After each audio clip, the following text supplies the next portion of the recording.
अबे सुहाना को लिए जैसे ही घर के अंदर आता है तो अंदर का नज़ारा देख उसकी हवा टाइट हो जाती है। ऐसा लगता है कि जैसे हवाओं ने भी अपना दायरे का रुख मोड़ लिया हो। सामने सोफे पर दिग्विजय जी अपनी छड़ी मजबूती से हाथों में लिए बैठे, अपनी नजरें तीखी किए अबे की आहट पे उसे ही घूर रहे थे। उनकी नज़रों का कंपन अभय को दूर से ही महसूस हो रहा था। दिग्विजय जी के साथ वहाँ आकाश जी, अन्या, रुद्र, तविस सब वहाँ मौजूद थे। अंदर की हवाओं में एक बिल्कुल अजीब सी सनसनाटी पसारी हुई थी। साथ ही सबके चढ़े भाव देख अभय जानता था सब उससे अपनी अपनी नाराज़गी लिए बैठे हैं। आखिर हो भी क्यों न हो, सबका हक है, पर इन नाराज़गियों का शिकार अभय सुहाना को नहीं बनाना चाहता था। आखिर शादी का फैसला उसका जो था। वहीं अभय के पीछे खड़ी सुहाना को ये सब बड़ा अजीब लग रहा था। वो सबकी नज़रों और इतनी पावरफुल प्रेजेंस को महसूस कर घबरा सी जाती हैं। वो धीरे से अभय का बाजू का कोट पकड़ लेती हैं। सुहाना की घबराहट नोटिस करते अभय उसका हाथ थाम लेता है और अपनी पलकें झपकाकर उसे सब ठीक होने का विश्वास दिलाते हुए अपने साथ लिए आगे बढ़ता है। और सबसे पहले दिग्विजय जी के पास आता है और उनके पाँव को छूने के लिए हाथ बढ़ाते हुए धीरे से कहता है, दादाजी। अभय कुछ कह पाता कि दिग्विजय जी अपने पाँव पीछे खिसकाते हुए अपना मुंह फेर नाराज़गी भरे लहजे में कहते हैं, आकाश, इससे पूछो अब अपने दादा के पास क्या लेने आया है। जब सारे फैसले खुद कर लिया तो अभय दिग्विजय जी की बातें सुन समझ चुका था कि दिग्विजय जी की नाराज़गी यूं दूर नहीं होगी। इसीलिए वो उनके कदमों में बैठ शर्मिंदे भाव से कहता है, दादाजी, मुझे माफ़ कर दीजिए। जानता हूँ मैंने आपको हर्ट किया, पर उस वक्त मुझे खुद समझ नहीं आया मैं आपको क्या समझा पाता। सब बहुत जल्दी में हो गया। दादाजी, मुझे माफ़ कर दीजिए। आपकी नाराज़गी की हर सज़ा कबूल है, पर आप मुझसे मुँह मत फेर लीजिए प्लीज़। मुझे माफ़ कर दे दादाजी। अभय के ये कहने पर दिग्विजय जी अपनी तीखी नज़रें उस पर डाले कड़क लहजे में कहते हैं, तुम्हारी ये गलती अभय माफ़ी के हकदार नहीं है। मैं तुम्हें कभी माफ़ नहीं करूँगा अभय, कभी नहीं। मुझे अपने लायक पोते से ऐसी उम्मीद नहीं थी, बिल्कुल भी नहीं। दिग्विजय जी के कहने पर सुहाना का दिल धक सा रह गया। उसे गिल्टी महसूस हो रहा था कि अभय का परिवार उसे उसकी वजह से नहीं माफ़ कर रहा है। अगर उनकी शादी नहीं होती तो ऐसा नहीं होता। ये सोच सुहाना काफ़ी उदास सी अपना सिर नीचे झुका लेती हैं। वहीं अभय दिग्विजय जी के इन शब्दों को सुन चुप सा हो गया। वह उम्मीद से आकाश जी को देखता है तो आकाश जी बस अपना सिर ना में हिला देते हैं, जैसे कह रहे हो कि वो इसमें उसकी कोई हेल्प नहीं कर सकता। ये सोच अभय बड़ी उम्मीद से अपनी निगाहें अन्या पे डालता है, क्योंकि दिग्विजय जी किसी की बात सुनते हैं तो वो अन्या ही हैं जो हर सिचुएशन में उन्हें मना सकती हैं और उसे समझा सकती हैं और समझ भी सकती हैं। पर अभय के उम्मीद के पड़े अन्या भी नाराज से अभय से मुंह फेर लेती हैं। ये देख बेचारे अभय की तो रही सही उम्मीद भी टूट जाती है। वह रुद्र को देख इशारा करता है तो रुद्र बेचारा अब क्या ही बोले। घर में उसकी चलती कहाँ है। दो अक्स हैं जिसके आगे रुद्र की चलती नहीं।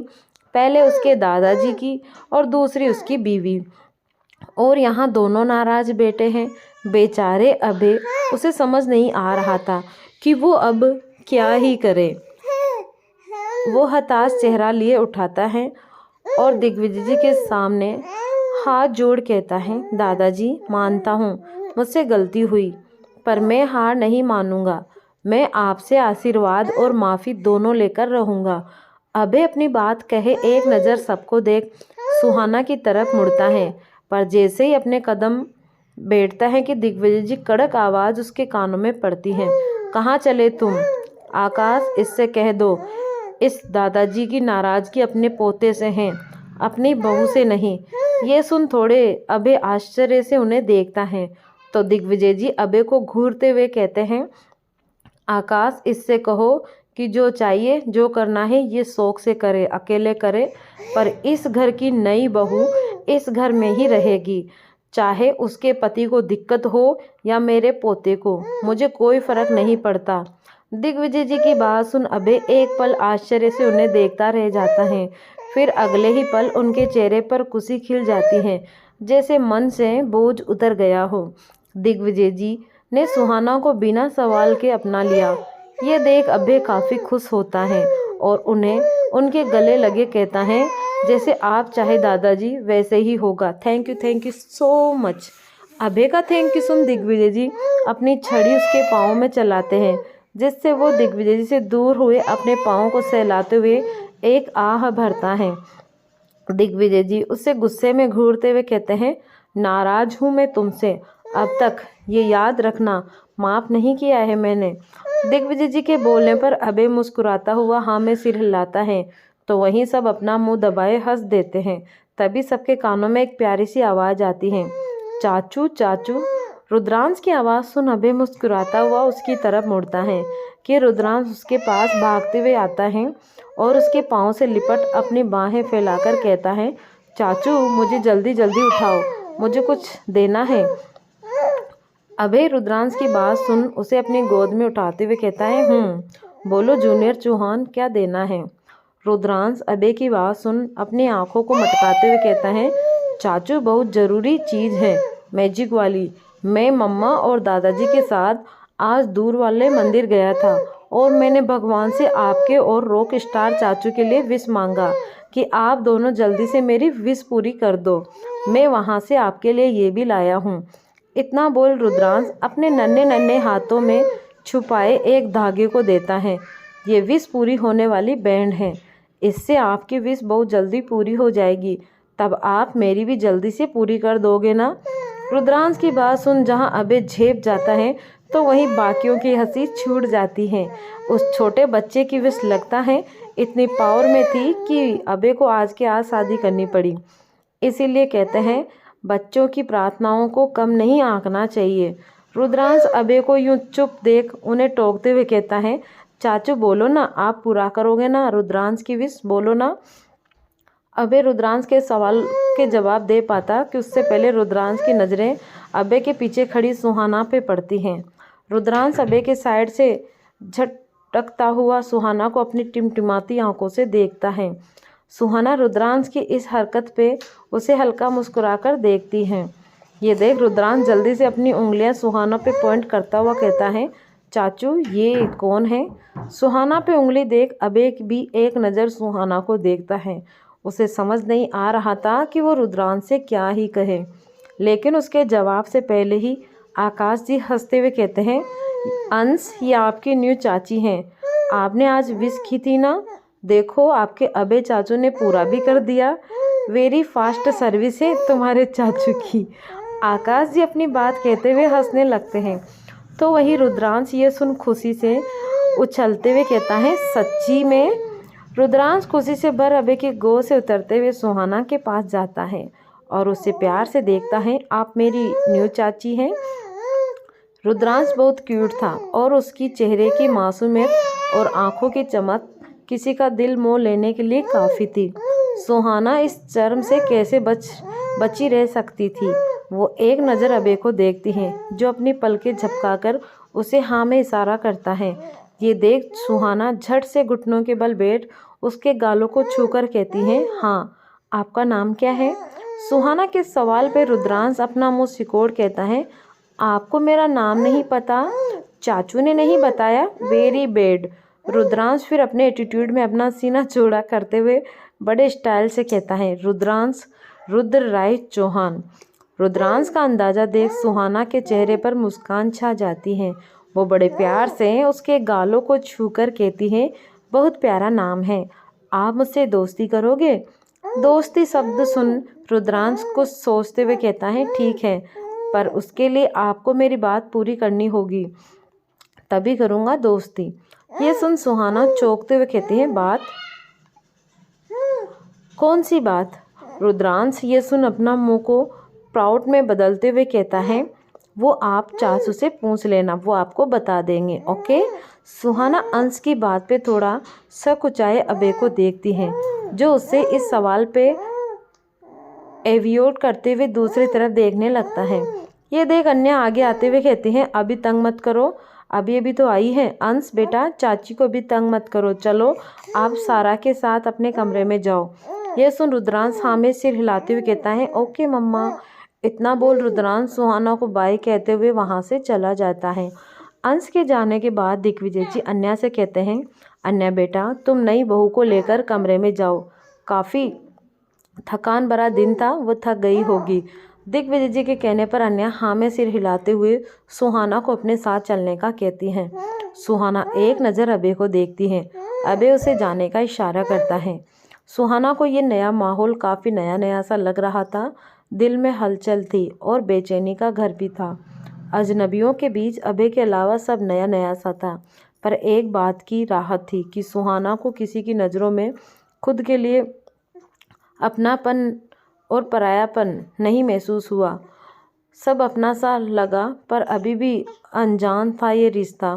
तभी सुहाना के जाने के बाद अभी भी जाने को मुड़ता है कि दिग्विजय जी अपनी छड़ी उसके रास्ते पे टिकाते हुए कहते हैं, तुम कहाँ चले बरखुदार, अभी तुम्हारे जवाब बाकी हैं हमारे सवाल पे, और नाराज़गी भी।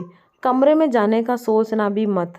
दिग्विजय जी के ये कहने पर अभय बेचारी सा शकल बनाए उन्हें देखता है। सब बहुत जल्दी में हो गया। अन्य सुहाना को अपने साथ लिए उसे अभय के कमरे में लेकर आती हैं और उसकी तरफ मुड़ते हुए मुस्कुराकर कहती है, ये आज से तुम्हारा कमरा है, कैसा लगा? सुहाना जो कब से सिर्फ अपनी नज़रों से एकटक अन्या को ही देख रही थी, वो उसे ऐसे देखते पाकर थोड़ी उचकते हुए कहती है, क्या हुआ, ऐसा क्या देख रही हो तुम? अन्या के ऐसे बोलने पर सुहाना हल्का झेपते हुए अपनी नज़रें नीचे झुका लेती है, क्योंकि वो अन्या को यूँ देख रही थी जैसे उसकी कोई भूली भटकी आशिक हो। बेचारी को खुद समझ नहीं आ रहा था, जिस इंसान से वो मिलना चाहती थी, अभय की कंप्लेन करना चाहती थी, उससे मिल भी रही है, तो ऐसे रिश्तों में बंध के सुहाना की किस्मत सच में उसकी किस्मत ही है। अन्या उसका यूं खामोशी से देख कुछ सोच कहती है, वैसे तुम इतनी चुप चुप क्यों हो?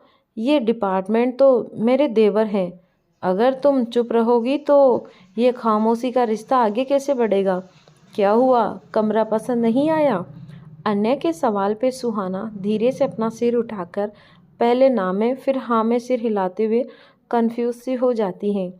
अन्या उसके इस हरकत पे हंस देती है।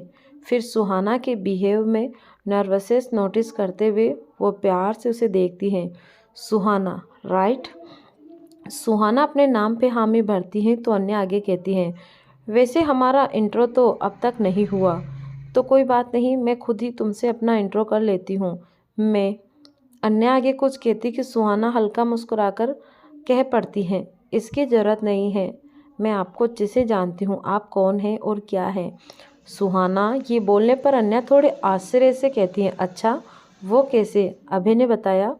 सुहाना अन्य की बात पे नाम में सिर हिलाती है, फिर एक लंबी सांस भर थोड़े हिचकते हुए कहती है, मिसेस चौहान, आपको सुन के बहुत अजीब लगेगा, पर मैं आपसे कब से मिलना चाहती थी, बहुत वक्त से। अन्य ये सुन आश्चर्य से कहती है, मुझसे? पर क्यों? सुहाना अब खुद को रिलैक्स छोड़ एक बेफिक्र अंदाज में कहती हैं, आपसे उस हैंडसम अकड़ू गोयल की कंप्लेन करने। आपको पता है उन्होंने क्या क्या किया है मेरे साथ, और मुझसे माफ़ी भी नहीं मांगी उसकी गलती होने पर भी, इसीलिए आपके पास आई थी शिकायत लेकर। काफ़ी बार मैं आपके ऑफिस भी गई थी आपसे मिलने, पर ना कभी अपॉइंटमेंट मिली और ना कभी मौका। मैं इवेंट पार्टी में भी थी जहां आप आई थी, मैं आपको वहां देख एकदम फ्लैट्स हो गई थी। आपने क्या एंट्री मारी थी, आप सबसे खूबसूरत और इतनी पावरफुल पर्सनैलिटी में थी। मैंने सीटी भी मारी थी आपकी एंट्री पर। मेरे अकड़ू बॉस ने मुझे टेबल के नीचे डाल दिया और उसके बाद रात भर अपने केबिन में बंद कर दिया। आपको क्या ही बताऊं, मैं उनसे परेशान हो चुकी थी। जब भी मेरी टक्कर उनसे होती सिर्फ मुसीबत के दर्शन होते।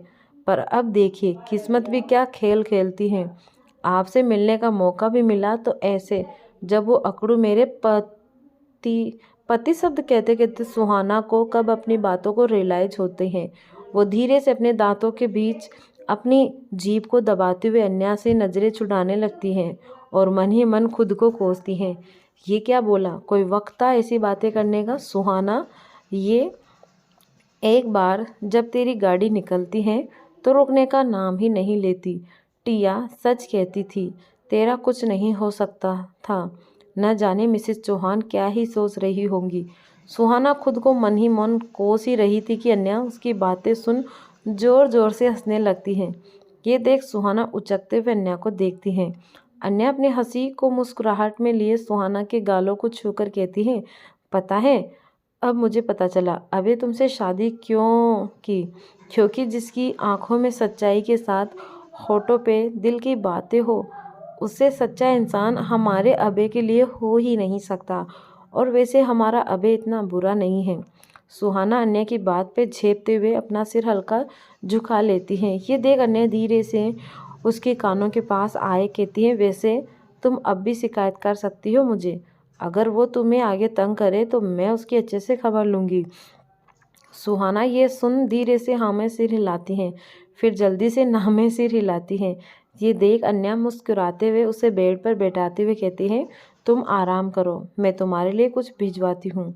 इतना बोल अन्या जाने के लिए कदम बढ़ाती है कि सुहाना झट से अन्या का हाथ पकड़ लेती है। ये देख अन्या अपनी नज़रें अपने हाथों पर डालती हैं। ये देख सुहाना जल्दी से अपना हाथ खींच कहती है, सॉरी मिसेस चौहान, वो मैं सुहाना को अपनी बातों में हिचक लिए पर बैठे उसके हाथों को थाम कहती हैं। देख अन्या उसके पास बेड पर सुहाना को देख, क्या बात है सुहाना, मुझे बताओ, कुछ कहना है तुम्हें। सुहाना अन्या का इतना अपना सा भाव देख अपना सिर हिलाते हुए कहती है, मिसेस चौहान क्या मैं आपसे एक सवाल पूछूं। अन्या सुन अपनी आईब्रो उचकाते हुए थोड़े कड़क लहजे में कहते हैं, सुहाना अगर मिसेस चौहान कहकर मुझे पुकारोगी तो सॉरी नहीं पूछ सकती। अगर भाभी कहकर पुकारोगी तो एक नहीं 1000 सवाल पूछ सकती हो। Choice is your. सुहाना ये सुन कुछ सकुचाते हुए अपना सिर हिलाते हुए कहती हैं, भाभी क्या आप सबको हमारी शादी, मेरा मतलब है आप सबको मुझसे कोई शादी में हम वो हालात शादी वो नीचे दादाजी। सुहाना खुद के सवाल और दिल की घबराहट में यूं सहमी थी कि उसके अल्फाज पूरे नहीं हो पा रहे थे, पर उसकी आंखों की घबराहट साबया हो रही थी। वो घबराहट थी जो हर लड़की को होती है एक अनजान परिवार में आने में। अन्या को भी थी, पर उसकी यह घबराहट पे कोई उसे समझाने वाला नहीं था, उसे कंफर्ट करने वाला नहीं था। जो रिश्ते उसे इस नए रिश्ते में समझाने वाले थे, वो रिश्ते अन्य के पास नहीं थे। अन्य वही घबराहट सुहाना में देख उसके हाथों को मजबूती से थाम प्यार से कहती हैं, सुहाना मैं समझती हूँ तुम क्या सोच रही हो। भले ही ये शादी जिन हालातों में हुई है, पर इस शादी से हमारे मन में कोई सवाल नहीं है। हमारे लिए बस इतना मायने रखता है कि तुम अभय की पत्नी हो और इस घर की बहू। कभी खुद को इस घर को अकेला मत समझना। दिल से जुड़ने के बाद यहाँ के लोग और सारे रिश्ते तुम्हारे अपने होंगे, इसीलिए तुम बेकार में चिंता मत करो। और रही बात नीचे दादाजी की नाराज़गी की, तो बातें तो वो एक दादा का हक है अपने पोते पे, जो उनके प्यार के जैसा है। इसलिए तुम चिंता मत करो कि तुम्हारी वजह से कुछ है या कुछ भी। तुम बस इस नए रिश्ते के पल को खुल के जीना शुरू करो और बाकियों के लिए मैं हूँ ना। अन्य इतना बोल सुहाना के सिर पर हाथ फेरती है तो सुहाना को जैसे एक अपना सा महसूस होता है। वो अपनापन जो सुहाना को कभी महसूस नहीं हुआ, जैसे एक बड़ी बहन हो। यह महसूस कर सुहाना काफ़ी इमोशनल हो गई और झट से अन्या के गले लग जाती है। अन्या मुस्कुराते हुए उसके सिर पर हाथ फेरती है। कुछ पल में सुहाना अन्या से अलग होते हुए कहती है, थैंक यू भाभी, आज समझ आया कि आप सच में आप हो और आपकी इज्जत लोग क्यों करते हैं। आपकी पर्सनैलिटी के साथ साथ उसका दिल भी बहुत साफ है। अनय सुन हंसते हुए कहते हैं, बस बस अब मेरी इतनी तारीफ मत करो, थोड़ी तारीफ बचा कर रखो मेरे देवर के लिए। अन्य की बात पे सुहाना चुप सी हो जाती है। अन्य खड़ी होती हुई कहती है, अच्छा मैं चलती हूँ, नीचे का हाल देखती हूँ और अबे को सबसे बचाकर तुम्हारे पास जल्दी से भेजती हूँ। ओके, तुम आराम करो। इतना बोल अन्य जाने लगती हैं। फिर कुछ सोच रुक कर कहती हैं, और हाँ, शादी की रस्में तो नई बहू हूँ, लेकिन दादाजी चाहते हैं कि तुम्हारे अबे के लिए पूजा हो, तो तुम कल सुबह तैयार हो जाना। पूजा के साथ साथ तुम्हारा इंट्रो भी हो जाएगा। ओके।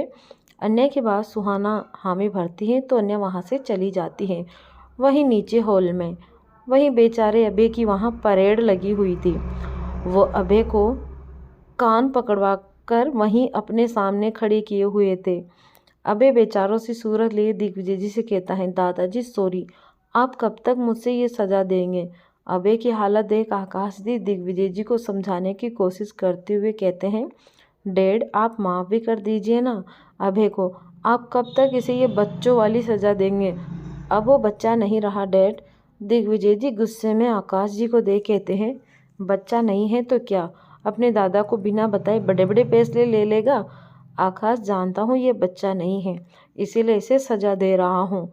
जो खबर हम कब से सुनने के लिए तरस रहे थे, इस नालायक की ये खबर मुझे मिली भी तो कहाँ से, टीवी से। अरे आकाश, इससे हमसे मतलब नहीं है, बड़ा हो गया है ये। दिग्विजय जी की बातों पे अबे बच्चा बेचाएगी से उन्हें देखता है। फिर वहीं पास में लगे सोफे पर आराम से बैठे रुद्र को बुरी तरह घूरता है, जैसे कह रहा हो, तुम्हें तो मैं छोड़ूंगा नहीं, क्योंकि ये सारा आइडिया रुद्र का जो था। रुद्र इससे एक प्रीटी कूल स्माइल देता है कि तभी बाहर से कुछ आवाज़ें आती हैं। सब उस ओर देखते हैं तो सोरे हड़बड़ाते हुए रेहान के सहारे अंदर आते हुए कहते हैं, हाय ये मैं क्या सुन रहा हूँ। सोरे को वहाँ इस हाल में देख अबे हैरानी से कहता है, सोरे तू यहाँ क्या कर रहा है, हॉस्पिटल से छुट्टी मिल गई तुझे। सोरे अबे की बातों पे उसे घूरते हुए कहता है, अरे तू कैसा दोस्त है, अपने दोस्त को देख खुशी होने की जगह सवाल जवाब कर रहा है। इतना बोल सोरे अपने दिल पे हाथ रख रोनी सूरत लिए कहता है, सच कहते हैं शादी के होने के बाद दोस्त पराये हो जाते हैं। यू नाउ पराया धन वाला कॉन्सेप्ट। सोरे की नौटंकी भरी बातों पे अभी अपना सिर पेट लेता है। एक दादाजी कम थे, अब सोरे भी आ गया। वहीं रेहान सोरे को संभालते हुए कहता है, इजी ब्रो, अपने अपने गम में 4-5 एक्स्ट्रा बढ़ा किए हैं, मैं संभाल नहीं पा रहा हूँ। अब तो मेरा बावर्ची भी पराया हो गया। सोरे रेहान की बात पे उसे धक्का देते हुए कहता है, दोस्त का पराया होना तू नहीं समझेगा, बावर्ची तुझसे ये उम्मीद नहीं थी। शादी की भी तो ऐसे कि मेरे राइट कान से लेफ्ट कान को भनक नहीं लगी। मुझे तुझे ये उम्मीद नहीं थी। इतना बोलते हुए सोरे अबे के कंधे पर सिर रखने ही वाला था कि अबे अपना कंधा झटकाते हुए छिड़े हुए कहता है, सोरे स्टॉप इट यार, अब तू भी सुना रहा है मुझे। सोरे अबे के अंदाज में छिड़े हुए कहता है, सुनाओ नहीं तो क्या करूं, जगत में ट्रॉफियां बांटूं क्या बोल के। सोरे अबे के अंदाज में छिड़े हुए कहता है, सुनाओ नहीं तो क्या करूं, जगत में टॉफियां बांटूं क्या बोल के। इतना बोल सोरे गाना गाते हुए कहता है, हाय मेरे यार की शादी है, ऐसा लगता है चम्मच और छुरे की शादी है, हाय हाय मेरे यार की शादी है। सोरे की नौटंकी के साथ उसका गाना सुन अबे अपना सिर पकड़ रुद्र से देख कहता है, यार तू चुप क्यों नहीं बैठा, तू चुप क्यों बैठा है, मुंह बंद कर इसका। फिर अबे सोरे के घूरते हुए गुस्से पे अपनी एब्लो मारने के लिए बढ़ाते हुए कहता है, मेरा तो जी कर रहा है इसे वापस से हॉस्पिटल भेज दूँ। सोरे अबे का गुस्सा देख अपने कदम पीछे खींच कहता है, हाँ हाँ मुझे हॉस्पिटल भेजेगा ही, अब तो तेरी लाइफ में वो आ गई है, वैसे ये वही है ना। इतना बोल सोरे अपने दिमाग के घोड़े दौड़ाते हुए सोचते हुए कहता है, पार्टी सिटी सुहाना राइट। ये तो वही है, इससे मैं पार्टी में मिला था। ओह गॉड बावर्ची, तेरी शिकायत से तेरे प्यार का सफ़र कब तय हुआ, बता बता। सोरे बड़ा क्यूरियस होकर अभय के कंधे पर अपने कंधे से मारते हुए उसे पूछता है। अभय तो सोरे की हरकतों पे काफ़ी चिढ़ रहा था। तभी रुद्र अभय को परेशान होते हुए देख कहता है, सोरे स्टॉप इट, अभय को तंग मत करो। रुद्र की बात पे जहाँ अभय राहत की सांस लेता है तो वहीं सोरे मुंह बना लेता है। पर रुद्र अपनी बात आगे जारी रखते हुए थोड़े शरारती अंदाज में कहता है, थोड़ी एनर्जी रात के लिए रहने दो। रुद्र की बात अभय वापस से चिढ़ गया, जैसे आज सब उसकी लेने पे जो तुले थे। सोरे हंसते हुए रुद्र के पास बैठ कहता है, भाई इसकी एनर्जी रहने का क्या फ़ायदा जब इसकी बीवी इसकी जगह तेरी बीवी पर फिदा है। जहाँ सोरे अपनी बात कह हंसने लगता है तो वहीं रुद्र की भौहें चढ़ जाती हैं। अभय तो जैसे अपना सिर पीट लेता है, क्योंकि इस बड़बोले सोरे के मुंह में कुछ नहीं टिकता, सब उगल देता है। पर इस बार थोड़ी गलत जगह उगला है। रुद्र तो उसके इस बात पे उसकी हलक पे जाने को बैठा था। ये देख सोरे की हंसी कुछ गायब हो जाती है। वो अपने ठंडे घूंट जीते हुए कहता है, भाई तू मुझे ऐसे क्यों देख रहा है, जैसे मेरी बातों पे तू मुझे खाने वाला है। रुद्र सोरे की बात पे अपनी एक आईब्रो उचकाते हुए अपना सिर हल्का मिलाता है, जैसे कह रहा हो इरादा वैसा ही है। ये देख सूर्य अपने मन में अपने भगवान को याद करता ही है कि तभी सबके कानों में अन्य की आवाज़ पड़ती है, आप सबकी बातें अब तक ख़त्म नहीं हुई। अन्य की आवाज़ सुन सूर्य जैसे राहत की सांस भरता है, क्योंकि अब उसके सिवा सूर्य को कोई नहीं बचा सकता था। इसीलिए वो जल्दी से खड़ा होते हुए कहता है, अरे भाभी आप आ गए। सोरे के इस सवाल पे अन्या कुछ अजीब सा लुक उससे देख कहती है, सोरे तुम्हें नहीं लगता ये सवाल मेरा होना चाहिए था? वैसे तुम हॉस्पिटल से इतने जल्दी क्यों आ गए? डॉक्टर ने तो 1 हफ्ते का बोला था। सोरे ये सुन जल्दी से अपने कदम अन्या की तरफ खिसकाते हुए कहता है, हाँ भाभी, लेकिन इस बावर्ची ने अचानक शादी करके मुझे हार्ट अटैक दे दिया। ऊपर से मुझे शादी में भी नहीं बुलाया। मैंने इतनी प्रैक्टिस कर रखी थी यूपी वाले ठुमके पे कि मैं अपने यार की शादी में नाचूंगा, पर देखे मेरे ठुमके के साथ अपना खर्चा भी बचा लिया। मैं बहुत नाराज़ हूँ इससे। ये बोल सोरे बच्चों जैसा अपना मुंह फुलाए अपना मुंह फेर लेता है, जिस पर अभी भी खास लुक नहीं देता है। ये देख अन्य भी हल्का मुस्कुराकर अभय को देख कहती है, मैं भी नाराज़ हूँ। अन्य की नाराज़गी पे अभय शर्मिंदा हुए अपना सिर हल्का झुका लेता है। ये देख अन्य कहते हैं, अभय हम सबकी नाराज़गी तो अभी लगी रहेगी, लेकिन अभी तुम अपने कमरे में जाओ। सुहाना अकेली है, तुम्हें उसके पास जाना चाहिए, जाओ। अन्य के बोलने पर अभय एक नज़र अन्य को देख दिग्विजय जी की तरफ देखता है, जिस पे अन्य अपनी पलकें झपकाकर उसे सब संभाल लेने का इशारा करती है। ये देख अभय बिल्कुल हल्का सा मुस्कुराकर उसे इशारों में थैंक यू बोल जाने लगता है। जाते जाते भी शौर्य उसे मुंह बनाकर चिढ़ा रहा था, लेकिन अभय उसे पूरी तरह इग्नोर करते हुए वहाँ से चला जाता है। ये देख शौर्य मन में कहता है, मुझे इग्नोर किया बावर्ची, अब देख आज रात तेरी रसोई में आग ना लगाई तो मेरा भी नाम द सुपरस्टार शौर्य मित्तल नहीं। इतना बोल शौर्य बड़े स्वांग के साथ अपने हाथों में अपने बालों में हाथ फेरता है। वहीं अन्य दिग्विजय जी के पास आते हुए कहती है, दादाजी। वो इतना ही कहती हैं कि दिग्विजय जी जल्दी से अपनी छड़ी के सहारे खड़े होते हुए कहते हैं, हम तो जा ही रहे हैं, वैसे भी हमारी रात की दवा का वक्त हो गया। इतना बोलते हुए दिग्विजय जी जल्दी से निकल जाते हैं। बेचारे दिग्विजय जी सबको खुद डांट के डर से बचते हुए वहाँ से जल्दी से निकल गए। ये देख अन्या मुस्कुरा देती हैं। वो आकाश जी को देखती हैं तो आकाश जी भी अपना हाथ खड़े करते हुए एक लंबी आह भर कहते हैं, अब तो हम भी चलते हैं, आज के लिए इतना काफ़ी है, गुड नाइट। इतना बोल आकाश जी भी अपने कमरे की तरफ चले जाते हैं। ये देख अन्या शौर्य को देख कहते हैं, शौर्य तुम रुको, मैं तुम्हारा कमरा क्लीन करवाती हूँ ताकि तुम रेस्ट कर सको। इतना बोल अन्या जाने लगती हैं कि तभी उन्हें रोकते हुए कहता है, अरे नहीं भाभी, शौर्य भाई का कमरा ऑलरेडी तैयार करवा दिया है, वो रेहान ने मुझे कॉल कर दिया था।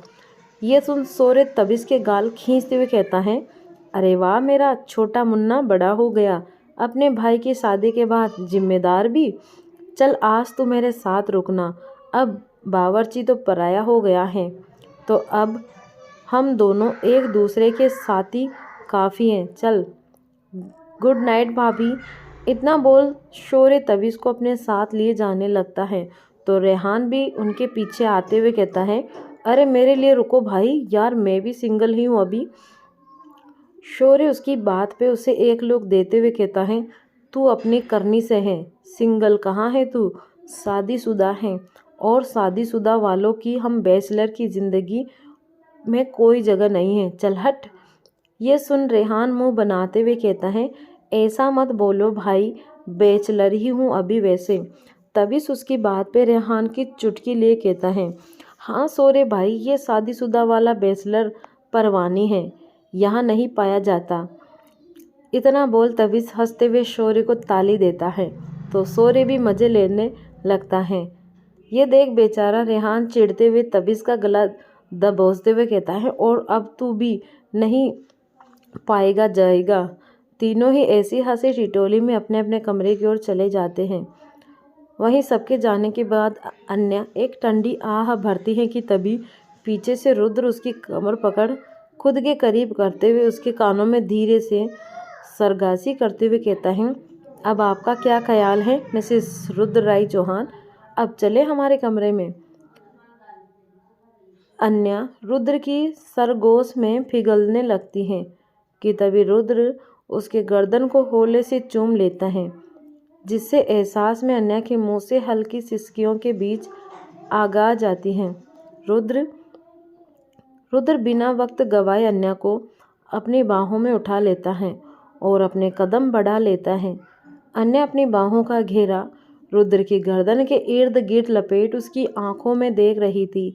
दोनों एक दूसरे में प्यार भरी निगाहों से ताक रहे थे। अन्या अपनी उंगलियों को धीरे से रुद्र की गर्दन और होठों पे चलाते हुए बेहद प्यार से अपनी उंगलियों को अपने होठों पे ले जाते हुए चूम लेती हैं। ये देख तो रुद्र की रही सही कंट्रोल भी खोने लगती है। वो जल्दी से अपने कमरे के करीब पहुंच एक जोर के धक्के से उसे खोल देता है और अन्या को लिए अंदर आ जाता है। वहीं दूसरी तरफ अभय का कमरा। अभय एक लंबी सांस भर कमरे में जब एंटर करता है, कमरे में इस वक्त हल्की हल्की धीमी रोशनी थी। उस रोशनी में अभय अपनी नज़रें चारों तरफ घुमाता है तो सुहाना उसे कमरे में कहीं नज़र नहीं आती। वो चारों तरफ देखते हुए बालकनी में भी चेक करता है पर वो कहीं नज़र नहीं आती। ये देख अभय कुछ परेशान होते हुए खुद से कहता है, कहाँ गई ये लड़की, एक मिनट अकेला छोड़ो तो आसमान के पंछी जैसे उड़ जाती है, क्या करूँ इस लड़की का। तभी उसे वॉशरूम से कुछ आवाज़ें सुनाई देती है। ये देख अभय वॉशरूम का दरवाज़ा नॉक करते हुए कहता है, सुहाना तुम अंदर हो। अभय के आवाज़ देने पर भी सुहाना की कोई आवाज़ नहीं आती। ये देख अभय परेशान होता हुआ दरवाज़ा तेज़ी से नॉक करता है पर कोई आवाज़ नहीं आती। ये देख अभय दरवाजे को ज़ोर से धक्का देता है। दरवाज़ा अच्छे से लॉक नहीं था, इसीलिए दरवाज़ा आसानी से खुल जाता है। अभय जल्दी से वॉशरूम के अंदर आते हुए सामने का नज़ारा देख शॉक हो जाता है। सुहाना अभय के बड़े से गोल्ड बॉट टब में पानी से बचने के लिए हाथ पैर मार रही थी। ये देख अभय पैनिक में आते हुए सुहाना को आवाज़ देते हुए उसके पास आता है। अभय सुहाना का हाथ पकड़ उसे पानी से बाहर निकालते हुए उसे टॉवल से लपेट कमरे में ले आता है और सोफे पर लेटाते हुए कहता है, सुहाना तुम ठीक हो। सुहाना बेचारी एक पल में खुद को मौत के करीब महसूस कर ली थी। अभय का बॉट टब सुहाना के लिए काफ़ी ज़्यादा बड़ा था और उसने कभी उसे नहीं किया था, इसीलिए वो खुद को पानी में संभाल नहीं पाई। वो लंबी सांस भरे हुए अपना सिर हाँ में हिलाती है। ये देख अभय उस पर गुस्सा करते हुए कहता है, पागल हो गई हो, दिमाग नहीं है, बाथ टब में कौन डूबता है। एक पल को मुझे डरा दिया था, अगर मैं वक्त पे नहीं आता तो कहीं तुम्हें कुछ हो जाता तो मैं क्या करता। एक पल के लिए अकेला छोड़ता हूँ, तुम नई मुसीबत में पड़ जाती हो या मुसीबत तुम पर पड़ जाती है।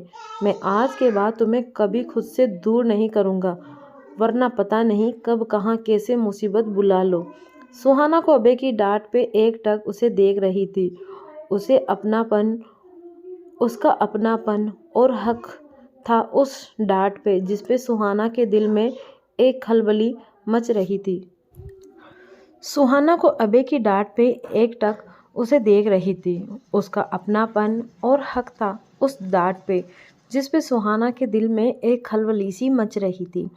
वो अपलक उसे देख रही थी। अबे के शब्द उसके कानों में गूंज उसके दिल के रास्ते रूह तक जा रहे थे, पर वहीं एक छोटा सा रास्ता उसके दिमाग को भी छू गुजरा रहा था। जहाँ दिल को मिला तो वहीं दिमाग सच्चाई और हकीकत में फ़र्क करने को कह रहा था। जो अबे ने शादी होने से पहले सुहाना से कहा था कि वो ये शादी सिर्फ उन दोनों को इस प्रॉब्लम से बचाने के लिए कर रहा है। ये शादी अबे के लिए सिर्फ जिम्मेदारी के अलावा कुछ नहीं है। सुहाना इन बातों को सोचकर कुछ नम सी पड़ गई। वो अपनी बाहों में खुद को समेटते हुए वो अपने दिल के जज्बातों को संभालने की कोशिश कर रही थी। उसने अपनी नज़रें भी अबे से हटाकर नीचे झुका ली। वहीं अबे के गुस्सा जब शांत हुआ तो उसकी नज़रें सुहाना पे जा ठहरती हैं। सुहाना इस वक्त पूरी तरह से गीली हो चुकी थी। उसके बालों से अब तक पानी टपक रहा था। सुहाना को यूं खुद को सहलाते हुए देख अभय जल्दी से अपने कपबोर्ड की ओर जाता है और अपना कपबोर्ड खोल एक पल कुछ सोचता है, फिर खुद की सोच को झटक कपबोर्ड से अपने कपड़े और टॉवल लिए सुहाना के पास आता है और उसे बढ़ाते हुए कहता है, लो इसे चेंज कर लो, तुम्हारे कपड़े गीले हो चुके हैं, रात भर ऐसे रहोगी तो बीमार पड़ जाओगी। अबे की बात पे सुहाना उसे नज़रें उठाकर देखती है, फिर उन कपड़ों को देख कहती हैं, ये तो जेंट्स क्लॉथ हैं। अबे सुहाना की बात पे उसे एक लुक देते हुए कहता है, अब जेंट्स क्लॉथ दिया है तो वही होंगे न, ये मेरे कपड़े हैं और इस वक्त यही है मेरे पास, पहन लो इसे। सुहाना उन कपड़ों को देख कुछ सकुचाए कहती है, पर अबे अब बिल्कुल झेलने की शक्ति नहीं बची थी और ना एक्सप्लेन करने की, इसीलिए वो कपड़े सुहाना के हाथ में पकड़ाते हुए कहता है, लिसन, मेरे पास इससे कोई तुमसे बहस करने की एनर्जी नहीं है, ये कपड़े हैं, पहन लो चुपचाप, कल सुबह भाभी से बोल के तुम्हारे लिए कपड़े मंगा दूंगा, इस वक्त यही है इसीलिए काम चला लो। इतना बोल अबे सुहाना के हाथ में कपड़े दिए बेड के साइड बढ़ जाता है।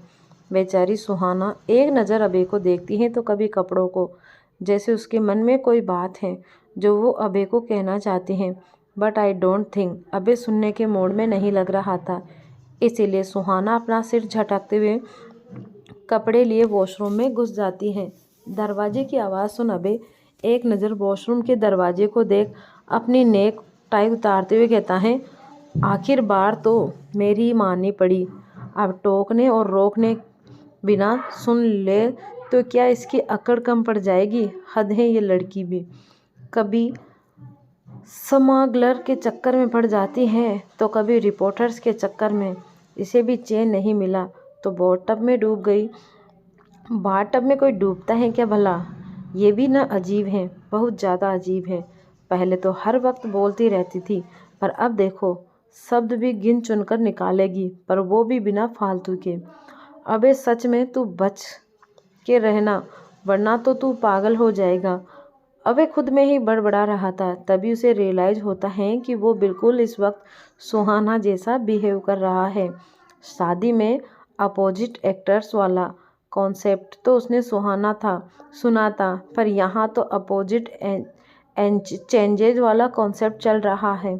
न जाने आगे क्या होगा। अबे सुहाना के बारे में सोचते हुए अपनी टाई के साथ अपना जैकेट उतारता है, फिर अपनी शर्ट के ऊपर के 2 बटन लूज़ करते हुए टॉवल से अपने सिर को पोंछता है। सुहाना को बचाने में वो भी थोड़ा गीला हो गया था। अभय अपने पॉकेट से अपना फ़ोन निकाल चेक करता है। उसे जैसे ही टेबल पर रखता है तो उसके कानों में वॉशरूम के दरवाज़ा खोलने की आवाज़ आई। ये सुन अभय की नज़रें खुद ब खुद होश और चली गई। कमरे में सुहाना कुछ शर्माते हुए घबराते हुए अभय की शर्ट को हल्का नीचे से खींचते हुए धीमे कदमों से चल रही थी। अभय तो उसे यूं देख बस अपनी आंखें बड़ी कर देखते ही रह गया जाता है, क्योंकि सुहाना अभय की सिर्फ शर्ट पहनी हुई थी, वो भी उसके घुटनों से काफ़ी ज़्यादा ऊंची थी। अभय को यूं सुहाना को देख अपने सूखे कंठ के घूंट लिए जल्दी से हड़बड़ाते हुए दूसरी तरफ सिर करते हुए कहता है, ये क्या है? मैंने तुम्हें शर्ट के साथ पैंट भी दिया था ना, वो क्यों नहीं पहने तुमने? ऐसे कमरे में चली सुहाना को अभय की हरकत बहुत प्यारी लगती है। वह हल्का मुस्कुराते हुए धीरे से कहती हैं, वही तो मैं आपसे कहना चाहती थी कि आपकी पैंट मुझे नहीं आएगी, पर आप मेरी बात सुनने से पहले ही मुझे मना कर दिया, तो मैं आपको क्या ही बोलूं, मुझे ऐसे ही आना पड़ा। सुहाना की बातों पे अभय खुद में झेप जाता है। आखिर इस बार गलती उसकी ही थी, उसे सुहाना से पूछना चाहिए था। इसीलिए अभय जल्दी से एक नज़र आसपास फिर बेड से ब्लैंकेट उठाते हुए उसके पास पीछे कदमों में आता है और एक झटके में उसके आगे ब्लैंकेट से कवर करते हुए अभय सुहाना की कमर ब्लैंकेट के ऊपर से पकड़ उसे अपने करीब करते हुए कहता है, ये लो। अभय इतना ही कहता है कि दोनों की नज़रें आपस में टकराती हैं। दोनों इस वक्त काफ़ी करीब थे, यूं ही दोनों की सांसें एक दूसरे में टकराने के लिए काफ़ी थी। उनकी बढ़ती धड़कनों को यूं हाल था, यूं तो दोनों पीछे टकराने में यूं करीब आए थे, पर वो एहसास उन्हें इस वक्त महसूस हो रहा है, वो एहसास शायद ही कभी हुआ था। शायद ये उनके नए रिश्ते का आगाज़ था, जहाँ दिलों को मोहब्बत हो चुकी थी, पर अब बारी उनके जज्बातों की है। दोनों यूं ही खोए एक दूसरे के बालों में थे। अभय भी आज जैसे सब भूले बस सुहाना की आंखों में देख रहा था। उसके बाल अब तक गीले थे, जिसकी बूंदें उसके गालों को भी छूकर गुजर रही थी। ये देख अभय अपनी उंगलियों से बिल्कुल हौले से उसके गालों में ठहरे बूंदों को छूता है। अभय उस एहसास सुहाना का पूरा बदन सिहर उठता है। कहीं इस माहौल में मदहोशी छाने के लिए उनके कानों में रोमांटिक धुन भी गूंजने लगती है। भीगे होठ तेरे, प्यासा दिल मेरा, लगे अब्र सा मुझे तन तेरा, जम के बरसा दे मुझ पर घटाएं यूं ही मेरी प्यास, तू ही मेरा जाम, कभी मेरे साथ कोई रात गुजार, तुझे सुबह तक मैं करूँ प्यार। वो ओ हो, दोनों इस गाने के बोल में एक दूसरे में खोए ही थे कि तभी उनके कानों में इस गाने के सुर बदले बेसुरी आवाज़ पड़ती है। सांसें आस तेरी, तन आग तेरा, छीने नींद मेरी, लूटे चैन मेरा, काला जादू करे लंबे बाल तेरे, आंखें झील तेरी डोरे लाल में तेरे। जहाँ पहले धुन में सुहाना और अभय मदहोश हो रहे थे, वहीं इस बेसुरी धुन पे दोनों का ध्यान उस ओर भटक जाता है। अभय जल्दी से सुहाना को यूं छोड़ खुद की शर्ट को सही करते हुए खुद के अंदर उठ रहे गर्म भाव को शांत करने की कोशिश कर ही रहा था कि वो बेसुरी सुर वापस से तेज उनके कानों में पड़ती है। ये देख अभय उचकते हुए कहता है, ये आवाज़। अभय इतना बोलता हुआ कमरे से निकल जाता है। अभय के कमरे से लगकर एक हॉल जैसा छोटा सा एरिया था, जहाँ सोफे लगे थे और साथ ही बार भी था। अभय उस बेसुरी आवाज़ को सुन जब वहाँ आता है तो सामने का नज़ारा देख उसकी भौहें चढ़ जाती है। वो छिड़े स्वर में अपने दांत पीसते हुए कहता है, शौर्य। अभय की आवाज़ पे शौर्य अपना माइक नीचे करते हुए अभय को एक प्रीटी स्माइल देता है। वहाँ का नज़ारा इस वक्त थोड़ा अजीब सा था। रेहान और तबीज़ भी वहाँ मौजूद थे और एक दूसरे के हाथों में हाथ डाले जैसे कपल डांस कर रहे हो, और वहीं शौर्य उनके लिए अपनी बेसुरी आवाज़ में गाना गा रहा था। अभय शौर्य के लुक पे उसे और साथ ही रेहान और तबीज़ को घूरता हुआ आगे आता है और अपनी भौहें खींचते हुए कहता है, क्या मैं पूछ सकता हूँ ये इस वक्त तुम तीनों क्या कर रहे हो? शौर्य अपने वही बेफिक्र स्माइल में खड़ा होता हुआ अभय के कंधे पर बाहें रख कहता है, क्या बावर्ची, शादी के बाद लोग अपना दिल देते हैं, तूने आंखें दे दी क्या? तुझे दिखाई नहीं दे रहा है? यहाँ हम लोग एक रोमांटिक सीन की प्रैक्टिस कर रहे हैं। You now. इस सीन में मेरी हीरोइन किसी और की बाहों में डांस कर रही है, पर मेरे इस रोमांटिक गाने पे फिसलते हुए अपने पार्टनर से ज़्यादा मेरे लिए फील करने लगती हैं। और फिर शौर्य आगे कहता है कि अबे शौर्य का हाथ अपने कंधे से झटकते हुए छिड़े हुए कहता है, जाना आगे क्या होता है? शौर्य, स्टॉप दिस नॉनसेंस। मुझे नहीं जानना कि आगे क्या होता है, बट ये सब बंद करो। तुम्हारे बेसुरे गाने में शोर मुझे डिस्टर्ब कर रही है। शौर्य बे का गुस्सा देख भी कोई फर्क नहीं पड़ता, वो उसे जैसे और छेड़ने के मूड में हो, इसीलिए वो उसकी बात सुन उसके कंधे पर अपना कंधे से मारते हुए शरारत से कहता है, अच्छा ऐसा क्या कर रहे थे कमरे में जो तू डिस्टर्ब हो गया? मुझे जहाँ तक याद है तुझे तो कंसंट्रेशन की ज़रूरत सिर्फ किचन में पड़ती है। शौर्य की इस बात पे रेहान और तविश की हंसी छूट गई तो अभय उन्हें गुस्से से घूरता है, जिस पर वो अपनी हंसी कंट्रोल कर लेते हैं, पर चुप चुप कर भी हंस रहे थे। अभय का तो सिर घूम गया। वो फट पड़ता कि शौर्य उसके शर्ट के ऊपर के खुले बटन के साथ उसकी गीली शर्ट को टच करते हुए कहता है, वैसे बावर्ची तो सच में ऐसा क्या कर रहा था कि तू भीगा भीगा यहाँ आया है? शौर्य की बात पे अभय को समझ नहीं आ रहा था कि वो क्या ही रिएक्ट करे और ही एक्सप्लेन करें। अगर सुहाना का बाथटब में डूबने वाला एक्सीडेंट बताएगा तो न जाने ये सारे नमूने क्या ही बना डालेंगे, इसीलिए वो चुप ही रहने में भलाई समझता है। उसे चुप देख शौर्य कुछ कहता कि रेहान शौर्य के कंधे पे हाथ रख अभय की ओर देख शरारत से कहता है, ओहो शौर्य भाई, आप क्या बच्चों वाली सवाल पूछ रहे हो? अब गाने का लिरिक्स ही इतना रोमांटिक है तो डूबना तो बनता है। इतना बोल रेहान अभय के मज़े लेते हुए बड़े सेक्सटी वॉइस किए गाने लगता है, भीगे होठ तेरे प्यासा दिल मेरा, लगे अब्र सा मुझे तन तेरा, जम के बरसा दे मुझ पर घटाए, कभी मेरे साथ कोई रात गुजार। रेहान के गाने पे शौर्य हाय भरते हुए उसका साथ देते हुए गाता है, हो तुझे सुबह तक करूँ मैं प्यार। तभी सबकी मस्ती देख मुंह दबाकर हंस रहा था। वहीं अभय को गुस्सा तो बहुत आ रहा था, पर भैंस के आगे बीन बजाना और ढीठ इंसान के आगे कुछ बोलना दोनों बेफजूल हैं। इसीलिए अभय उन्हें देख अपने गुस्से को काबू करते हुए कहता है, स्टॉप इट, जो करना है कमरे में करो, मेरे कमरे के पास नहीं। इतना बोल अभय जाने लगता है तो शौर्य वापस से रेहान के साथ गाना गाते हुए रोमांटिक एक्टिंग करने लगता है, बिग होठ तेरे प्यासा दिल मेरा, लगे अब्र सा मुझे तन तेरा, तुझे सुबह तक मैं करूँ प्यार। वो हो बेचारा अभय चिढ़ते हुए तेज कदमों से अपने कमरे की तरफ चला गया। ये देख रेहान शौर्य तविश तीनों की जोर की हंसी छूट गई। शौर्य तो हंसते हुए कहता है, बावर्ची ये तो शुरुआत है, आज तेरी नाइट को डे में बदल दिया तो मेरा नाम द सुपरस्टार शौर्य मित्तल नहीं। तो दोस्तों, शौर्य आखिर अभय के साथ क्या करना चाहता है हम जानेंगे अगले भाग में। तब तक के लिए बने रहिए और सभी भाइयों को बहनों को ज़रूर शेयर करिए ताकि सबको पता लग जाए कि ये पार्ट जो हैं कंटिन्यू हो गए हैं। अब स्टोरी को जल्दी ही स्टॉप कर देंगे, पूरी करने कोशिश करेंगे इसको पूरी करने की। तो प्यार सपोर्ट बनाए रखिए। धन्यवाद।